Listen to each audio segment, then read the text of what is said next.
Igor নিনাকে বলে যে আমার কাছে তো পালমার কোনো মেডিকেল রিপোর্ট নেই।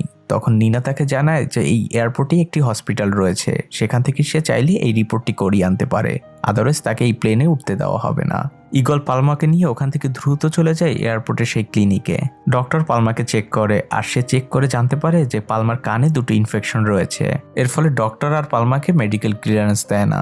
ইগর তার কুকুর পালমাকে নিয়ে আবারও প্লেনের কাছে চলে আসে, আর সে এবার নিনাকে অনেক রিকোয়েস্ট করতে থাকে। সে নিনাকে বলতে থাকে যে পালমার পৃথিবীতে আমি ছাড়া আর কেউই নেই, আমি যদি ওকে একা রেখে যাই তাহলে ও না খেতে পেয়েই মারা যাবে। আর আমার দেশের বাইরে এই অনেক দিন পর একটি জব হয়েছে, তো আমি যদি আজ না যাই তাহলে আমার জবটিও হারাতে হবে।